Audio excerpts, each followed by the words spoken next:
The observation deck of Proxima Centauri Station afforded an unparalleled view of both stars and ships. Ambassador Ilara Vance stood there now, hands clasped behind her back, watching as vessels from a dozen worlds move through the carefully choreographed dance of interstellar commerce. Her eyes, however, were fixed on the sleek, obsidian ships patrolling the edge of the KRYLL buffer zone. Quite the sight, aren't they? Commander Marcus Cole stepped up beside her, his gaze following hers to the KRYLL vessels. Like predators circling, waiting for the right moment to strike. That's hardly diplomatic language, Commander, Vance replied, though there was no rebuke in her tone. They're here for the same reason we are. Peace. Cole's voice carried a note of skepticism that he didn't bother to hide. Peace, Vance confirmed. After decades of border conflicts and proxy wars, both sides have agreed it's time to end this wasteful cycle. Cole remained silent, his weathered face revealing nothing of his thoughts. As head of security for the Terran Alliance delegation, his job was protection, not diplomacy. But his background and intelligence gave him insights Vance respected, even when she disagreed with his conclusions. Ambassador, a voice called from behind them. They turned to see Dr. Eris Thorne approaching, her steps quick and purposeful. The young linguist and KRYLL cultural specialist had been a controversial addition to the delegation, brilliant but inexperienced. The preliminary meeting with the KRYLL representatives is scheduled for tomorrow at 0900. I've prepared additional briefing materials on their ceremonial greetings. Thank you, Dr. Thorne. Vance nodded appreciatively. And their delegation? Any changes in composition? None reported. Ambassador Kvar will lead, accompanied by their usual entourage of military advisors and cultural attaches. Cole snorted quietly. Cultural attaches. That's what we're calling their intelligence operatives now. Thorne tilted her head, a slight furrow appearing between her brows. Commander, I've studied KRYLL society for most of my adult life. Their inclusion of military and cultural representatives in diplomatic missions is standard practice, reflecting their societal structure where military might and cultural purity are their highest values, Cole finished. I've read your papers, Doctor. Fascinating analyses. But academic understanding isn't the same as field experience. Enough, both of you, Vance said, her voice gentle but firm. We all bring different perspectives to this mission. Dr. Thorne's expertise will be invaluable in navigating KRYLL cultural nuances, and Commander Cole's caution keeps us safe. We need both approaches. She turned back to the viewport, watching as a KRYLL diplomatic shuttle detached from one of the larger vessels and began its approach to the station. This is our best chance in a generation to establish lasting peace with the hegemony. Let's not squander it before we even begin. What Vance couldn't know then was that peace had never been the KRYLL's intention. Dr. Eris Thorne sat in her cramped quarters, surrounded by holographic displays showing various KRYLL texts and communications. 3 days into the preliminary meetings, and she couldn't shake the feeling that something was amiss. The KRYLL were following all the expected protocols, making all the right gestures, but something about Ambassador Kvar's linguistic patterns seemed calculated in a way that didn't match her understanding of their cultural approach to diplomacy. Her communication system chimed, indicating an incoming data packet, routine intercepts of public KRYLL communications that the station's AI filtered and forwarded to her for cultural context. Most were mundane, shipping manifests, docking requests, standardized greetings. The AI flagged them as low priority, which meant they contained nothing of diplomatic significance. Yet as she scanned through them, a phrase caught her attention. 2 words in the KRYLL trade dialect that seemed out of place in a routine cargo notification. Silent shell. Frowning, she isolated the message and ran it through her own translation algorithms, bypassing the station's AI interpretation. The message itself appeared innocuous, a scheduling notice for maintenance drones. But the phrase silent shell appeared in a section referring to timing, linked to what could be translated as the great silence or the moment of accord. Thorne felt a chill run through her. In KRYLL metaphorical language, silence often represented not peace but death or subjugation. And shell could refer to a protective covering or a trap enclosing a target. She hesitated, finger hovering over the communication panel. This could be nothing, an idiomatic expression she hadn't encountered before, or simple maintenance jargon. Bringing an unverified concern to Ambassador Vance or Commander Cole could undermine her already tenuous credibility. But what if it wasn't nothing? Decision made, she tapped the panel. Dr. Thorne to Commander Cole. I need to speak with you. Privately. You pulled me away from security preparations because of a phrase in a maintenance notice? Cole's expression was skeptical, but he'd come to her quarters immediately, which Thorne took as a positive sign. Not just a phrase, Commander. It's the context, the positioning within the message. It's deliberately obscured, hidden in plain sight, but in a way that wouldn't trigger automated security filters. She highlighted sections of the text, enlarging them on her display. See how it's embedded? This isn't natural language flow for KRYLL communications. Cole studied the display, his expression gradually shifting from dismissal to consideration. What exactly do you think this means? I'm not certain, Thorne admitted. But silent shell placed in conjunction with timing references that coincide with our treaty signing ceremony. It has characteristics of code phrases I've studied in historical KRYLL military communications. Cole was silent for a long moment. You said this was in a low-priority intercept.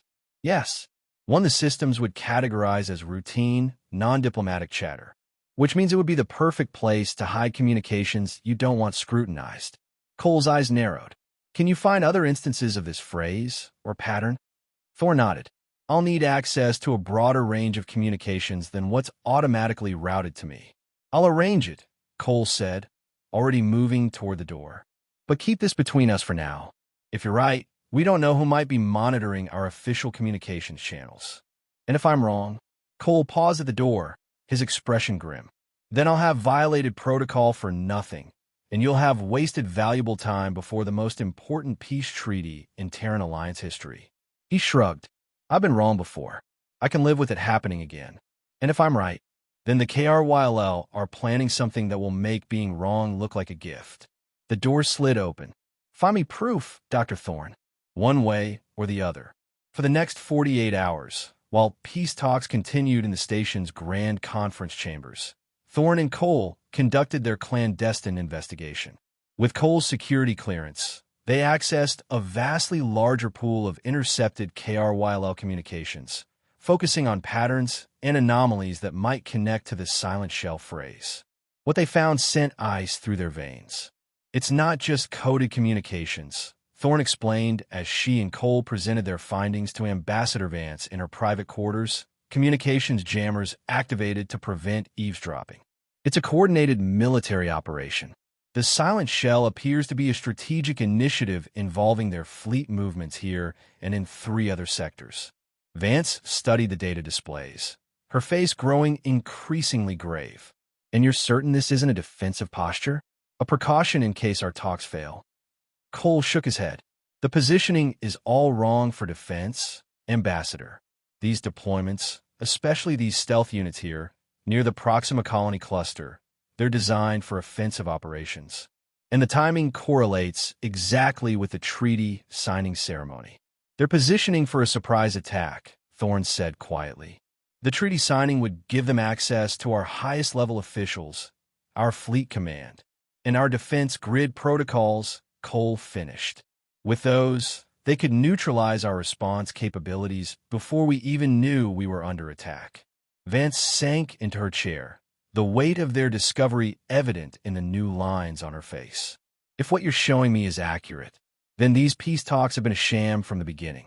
A Trojan horse designed to position them for a decisive first strike. The evidence is circumstantial, Thorne acknowledged, but the pattern is clear once you know what to look for. They've been methodically positioning assets while distracting us with diplomatic niceties. What's our play? Cole asked, his posture tense, ready for action. Vance was silent for a long moment, her fingers steepled before her. We need to alert the Alliance Security Council immediately. This requires a full emergency session.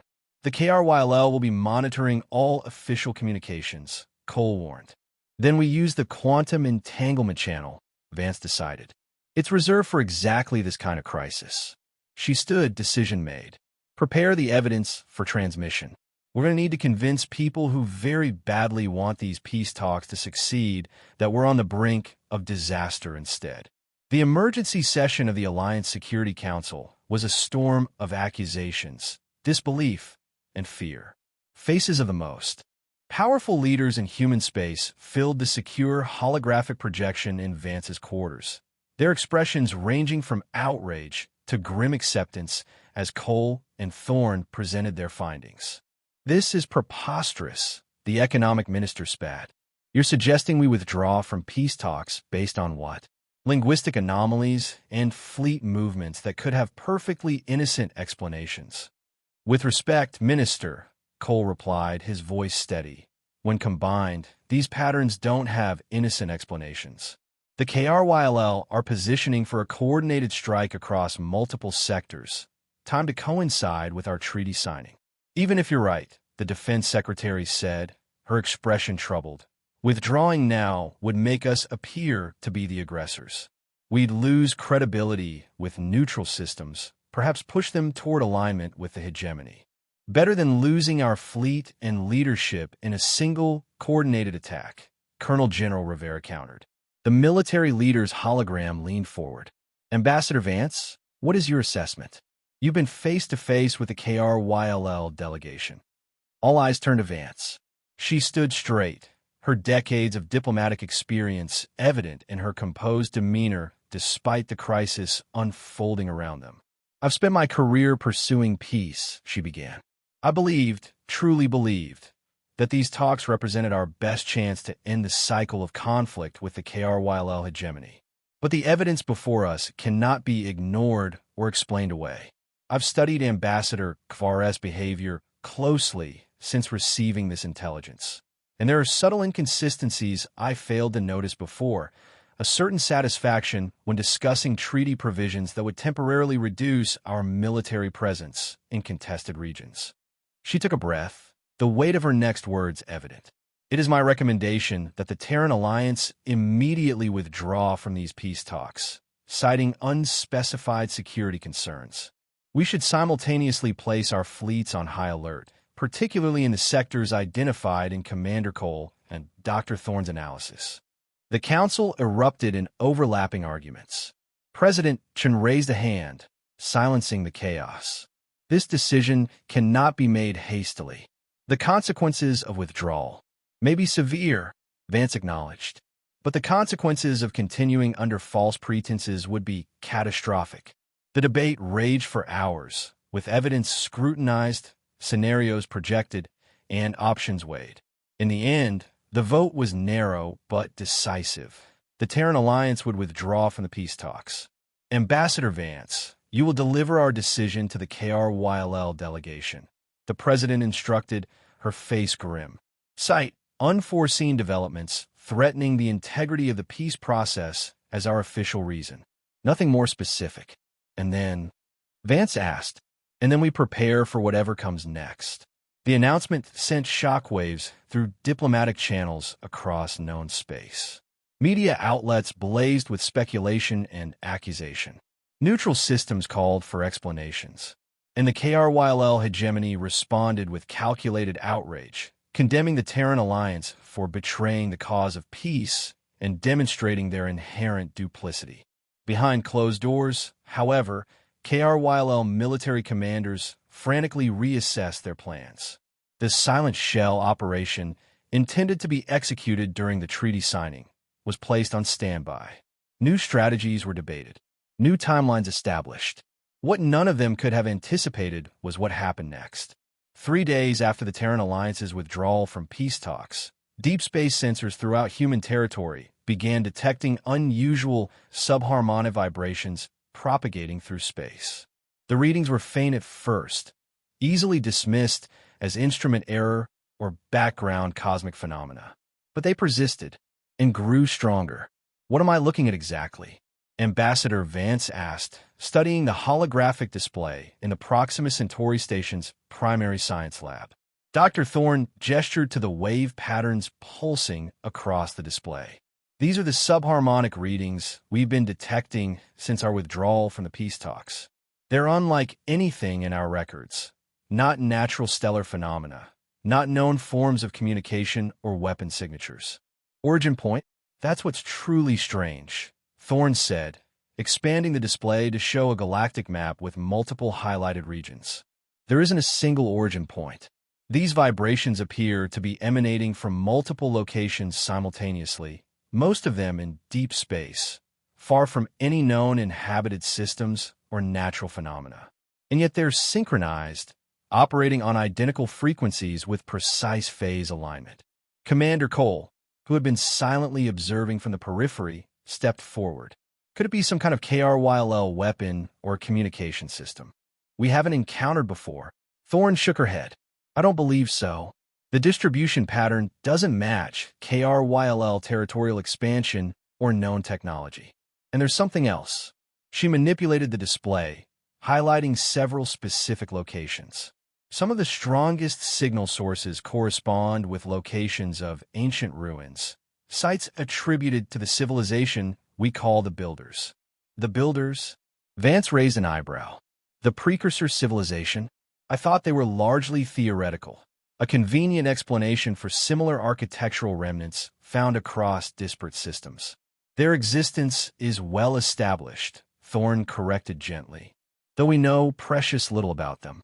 They appear to have vanished from the galaxy long before any current civilization achieved spaceflight. But they left behind structures, artifacts, and according to some theories, vast networks of unknown purpose. And you think these vibrations are connected to these ancient ruins? Cole asked, skepticism evident in his tone. I think it's a correlation we can't ignore, Thorne replied, especially given the timing. You're suggesting our withdrawal from the peace talks somehow triggered an ancient alien network. Vance couldn't keep the disbelief from her voice. Thorne's expression remained earnest. I'm suggesting that something did. And understanding what and why could be crucial to navigating what comes next. Vance considered this for a long moment. Keep investigating. I want regular reports on any developments. She turned to Cole. And keep this quiet for now. The last thing we need is panic about mysterious alien forces on top of the diplomatic crisis we're already managing. As if on cue, her communication device chimed with an urgent alert. She checked it, her expression darkening. It seems the KRYLL have decided on their response to our withdrawal. They're conducting military exercises along the buffer zone, exercises that look suspiciously like invasion preparations. Months passed. What had begun as exercises by KRYLL forces evolved into a series of escalating provocations along the buffer zone. Small skirmishes broke out, testing the alliance's resolve and response capabilities. Under Admiral Eva Rostova's steady command, Terran forces maintained a defensive posture, responding with measured force when attacked, but avoiding unnecessary escalation. Meanwhile, the mysterious subharmonic vibrations, nicknamed star tremors by some of the scientists studying them, continued, fluctuating in intensity but never disappearing. Dr. Thorne, now heading a small research team devoted to the phenomenon, noted correlation between peaks in the vibrations and moments of highest tension between Alliance and hegemony forces. It's as if they're responding to our conflict, she explained to Commander Cole, who had become her most reliable ally in securing resources for her unorthodox research. Almost like an immune response of some kind. Cole, reviewing the latest data in Thorne's lab, nodded thoughtfully. The correlation is compelling. But what's the mechanism? How could an ancient network possibly detect, much less respond to, current political and military developments? I don't know, Thorne admitted, but I've secured permission to investigate one of the builder sites where we're detecting particularly strong emissions. A small moon in the Arcturus system. If you can spare the time from your security duties, I could use someone with your experience. Cole raised an eyebrow. You're inviting a career military intelligence officer to join an archaeological expedition? Thorne smiled faintly. I'm inviting someone who knows how to spot things that don't belong and isn't afraid to follow the evidence wherever it leads. Besides, this phenomenon bridges our disciplines. It has both scientific and security implications. When do we leave? Tomorrow. I've requisitioned a small research vessel. We'll be gone 2 weeks, assuming nothing delays us. Cole nodded. I'll make arrangements. Though I have to say, chasing ancient alien technology wasn't how I expected this crisis to unfold. History rarely follows our expectations, Commander. That's what makes it interesting. The desolate moon orbiting Arcturus IV had no atmosphere, no vegetation, nothing but dust, rock, and the half-buried remnants of a builder installation that resembled a massive antenna array. Thorne's team, consisting of herself, Cole, 2 xenoarchaeologists, and a quantum physicist, worked methodically to document and analyze the structure without disturbing it. The engineering is remarkable. Dr. Kinzo Yamamoto, one of the xenoarchaeologists, observed as they conducted their 3rd day of surveys. These alloys should have degraded over time, yet they show minimal where despite being exposed to solar radiation for potentially millions of years. And the geometric precision is beyond anything we've achieved, added Dr. Sofia Mendez, examining a perfectly formed spiral pattern etched into what appeared to be a control surface. Each curve, each line follows mathematical principles that our computers can recognize, but that no human hand could replicate without technological assistance. Thorne nodded, absorbed in her own readings. The subharmonic vibrations were much stronger here, pulsing through the structure in patterns that almost resembled language. Commander, could you bring the resonance scanner closer to this section? I'm getting unusual readings. Cole carefully maneuvered the delicate equipment into position. After weeks of working with Thorne's team, he developed a surprising aptitude for research assistance, his military precision translating well to scientific methodology. There, Thorne said as the scanner aligned with a crystalline node embedded in the structure. Do you see that pattern? The display showed waves of energy flowing through the node, pulsing in complex sequences. It's almost like Cole began, but was interrupted by an alarm from their perimeter sensors. We have company, he announced, immediately shifting back to security officer mode. Patrol vessel, KRYLL configuration, entering orbit. The team exchanged concerned glances. While the moon was in technically neutral space, KRYLL patrols rarely ventured this far from their established routes. Could they be tracking us specifically? Mendez asked, voicing what they all feared. Unknown, Cole replied, already activating the research vessel's stealth protocols. But let's not take chances. Pack up all critical equipment. We may need to evacuate quickly. As the team hurriedly secured their instruments, Thorne noticed something extraordinary on her display.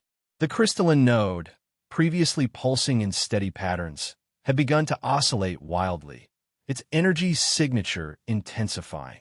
Commander, she called, look at this. Cole glanced at the readings, his expression darkening. Is our equipment malfunctioning?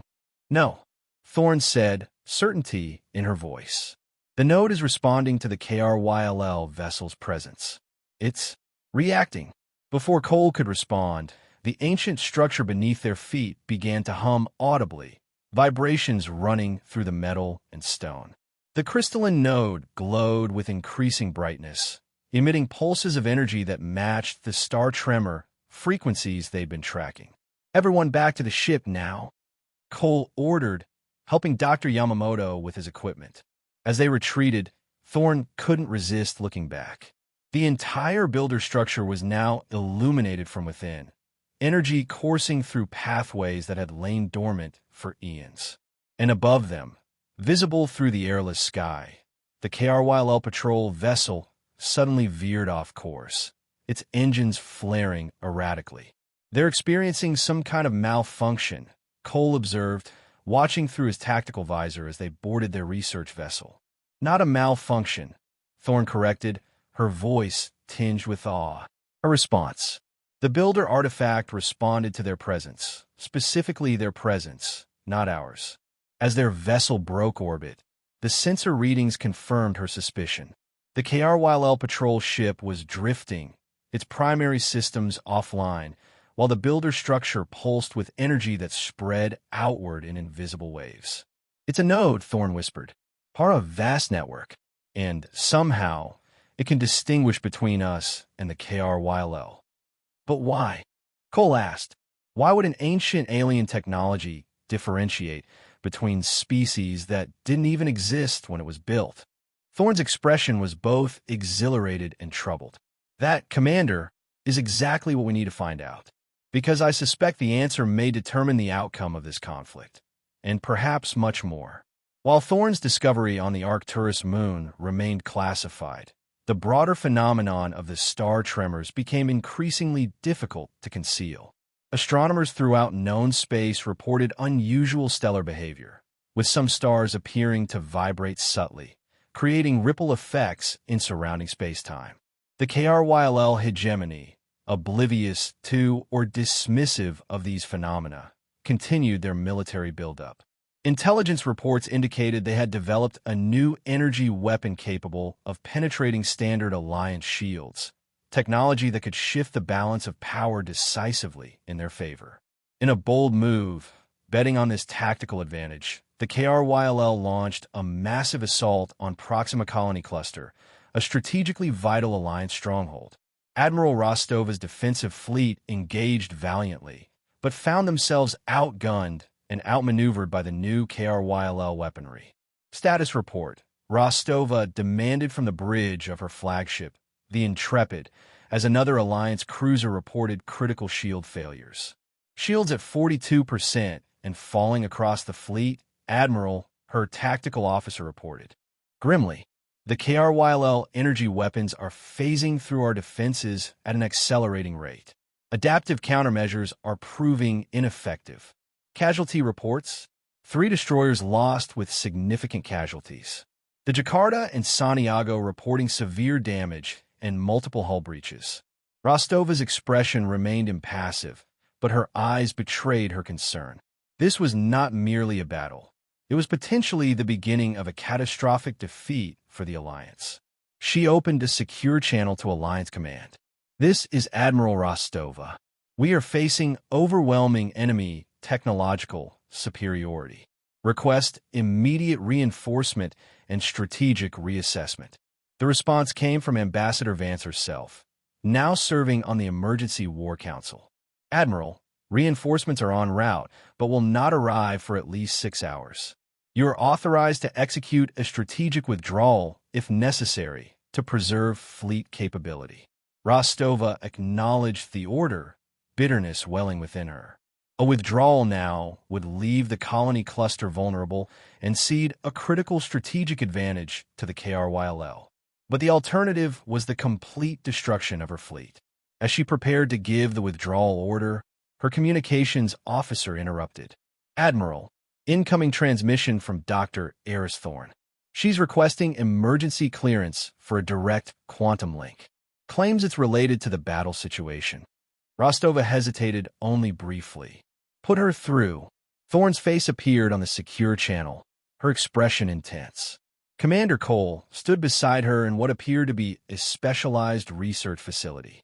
"Admiral, we believe we have a way to neutralize the KRYL advantage, but it requires your cooperation and involves significant unknown factors." "Doctor, we're in the middle of a battle we're losing. Unknown factors are the least of my concerns right now." Thorne nodded. "Based on our research into the builder network and the star tremors, we've identified a pattern, a frequency that appears to specifically disrupt KRYL technology while having minimal effect on our own systems. We believe we can amplify this frequency using the builder node we discovered, but we need to route the signal through your fleet's communication array to achieve sufficient power and coverage." "And what exactly would this signal do?" Rostova asked, skepticism warring with desperate hope. "In theory," Cole interjected, "it would create a cascading failure in their energy weapons and possibly other systems, similar to what happened to the patrol ship we encountered, but on a much larger scale." "In theory," Rostova repeated flatly. "And the risks?" "Unknown," Thorne admitted. "This technology is millions of years beyond our understanding. We've analyzed the patterns, run simulations, but ultimately, we're taking an educated guess. Another Alliance vessel reported critical damage, tipping the scales in Rostova's mind. Transmit your frequency data. We'll implement immediately. She turned to her communications officer. Prepare to modify our entire communications network according to Dr. Thorne's specifications.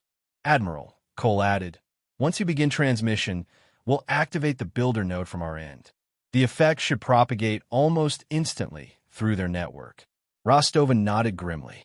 Understanding minimal. Desperation maximale. Let's proceed, Dr. Thorne.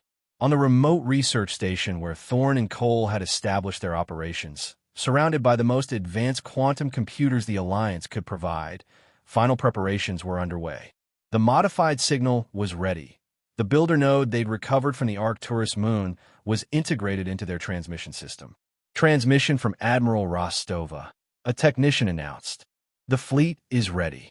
They're routing the signal through their communications array now. Thorne took a deep breath, looking to Cole. This is it. Once we activate the node, there's no going back. Cole's expression was resolute. The battle's already lost if we do nothing. Sometimes the only path forward is the uncertain one. Thorne nodded, turning to the control panel. Initiating builder node synchronization. Transmitting activation sequence in 3, 2, 1. She pressed the sequence. For a moment, nothing happened.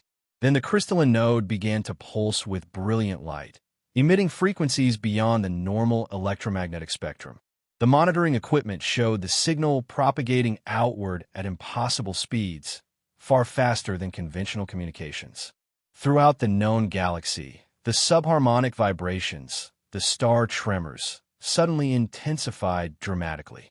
On 100 worlds, observers reported visible distortions in space, as if reality itself was vibrating in resonance with some vast, invisible force. And on the battlefield near Proxima Colony Cluster, something extraordinary happened. The KRYLL vessels, moments ago pressing their advantage with devastating effect, suddenly faltered. Their revolutionary energy weapons sputtered and died. Ship after ship reported propulsion failures, targeting system malfunctions and power fluctuations. On the bridge of the Intrepid, Admiral Rostova watched in astonishment as the enemy fleet that had been systematically destroying her forces suddenly drifted, vulnerable and disoriented. "What's happening?" she demanded of her science officer. "The KRYL ships are experiencing catastrophic systems failures across the board," came the bewildered reply. "It's as if their technology is being selectively targeted by some kind of resonance field. Our systems are experiencing minor fluctuations, but remain operational." Rostova didn't hesitate. "All vessels, this is Admiral Rostova. The enemy is compromised. Press the advantage. Disable their vessels, but prioritize capture over destruction where possible. I want their technology intact for analysis." The tide of battle shifted dramatically. Alliance vessels, though damaged, converged on the now helpless KRYLL ships. What had seemed an inevitable defeat transformed into an unprecedented victory. Throughout the engagement zone, the stars themselves seemed to shimmer and pulse, as if bearing witness to the extraordinary intervention of forces beyond human understanding. The defeat at Proxima Colony Cluster proved catastrophic for the KRYLL hegemony. Not only had they lost a significant portion of their fleet and their new weapons technology, but the spectacular nature of their failure undermined the very foundation of their militaristic society. Within weeks, internal power struggles erupted.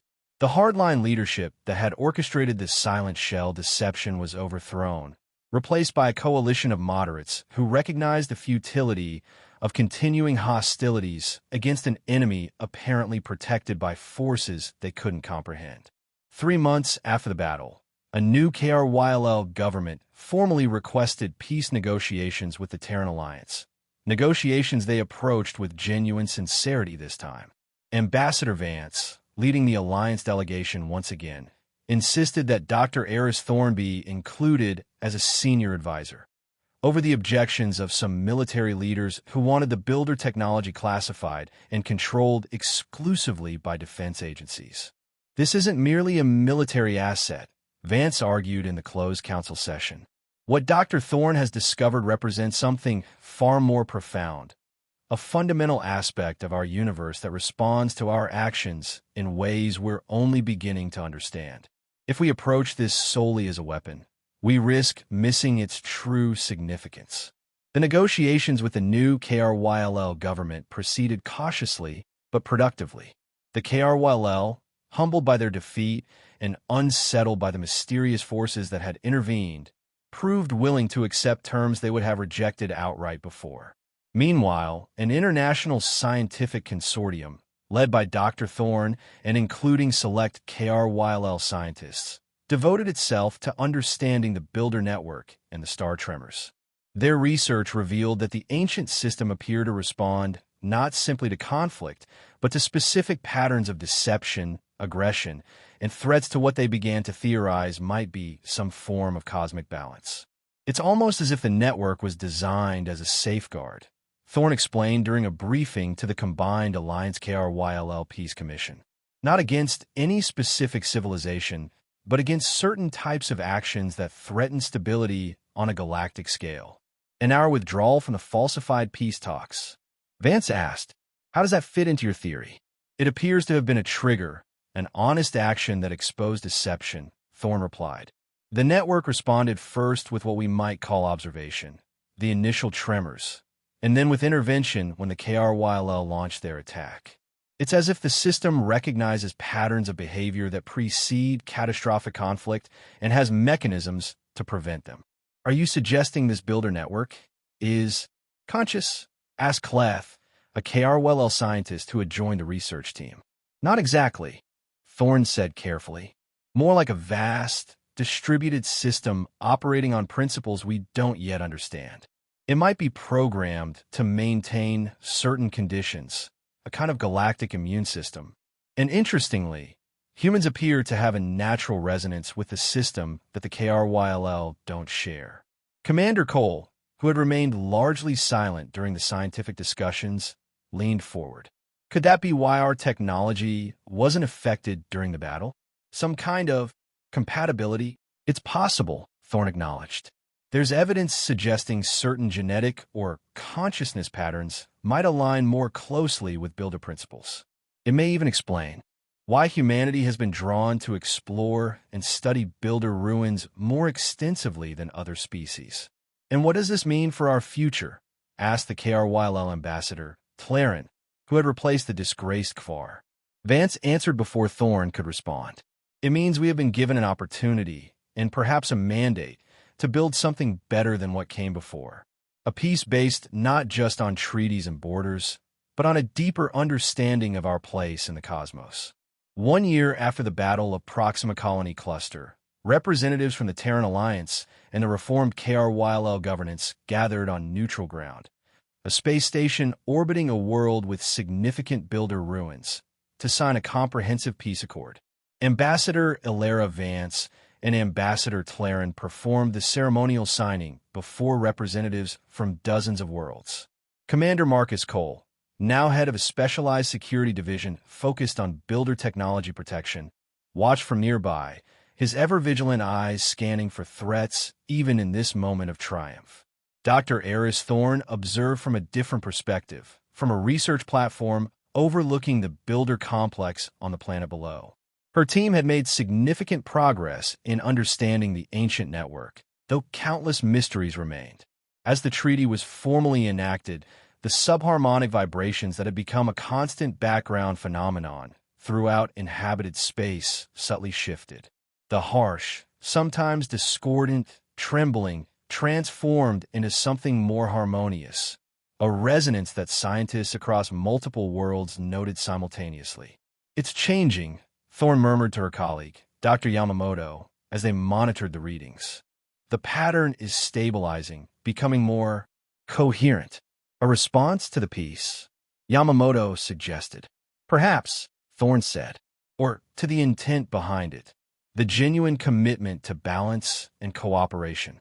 Aboard the station, as celebrations began, Vance found a moment of quiet to gaze out at the stars. Stars that had once seemed to tremble with warning and now pulsed with a steadier rhythm. Cole joined her, following her gaze. Quite the journey from where we started, he observed. From discovering the KRYLL deception to unleashing forces we barely comprehend. Forces that may have been there all along, Vance replied, waiting for us to notice them. What do you think happens now? Cole asked. With the Builder Network, with this new piece, with everything we've learned? Vance considered the question. I think we've taken our first steps into a larger universe, Commander. One where our actions resonate beyond our understanding. Where ancient principles were only beginning to grasp shape the course of events. She turned to face him. It's humbling and exhilarating all at once. And dangerous, Cole added, ever the security officer. If this network can distinguish between species, between actions it deems balanced and those it doesn't, who's to say what it might do in the future? What other interventions it might make? That's why Dr. Thorne's work is so important, Vance said. Not to control these forces, but to understand them. To learn how to live in harmony with principles that were ancient when our species was young. Below them, on the planet's surface, Thorne watched as the Builder ruins began to glow softly from within.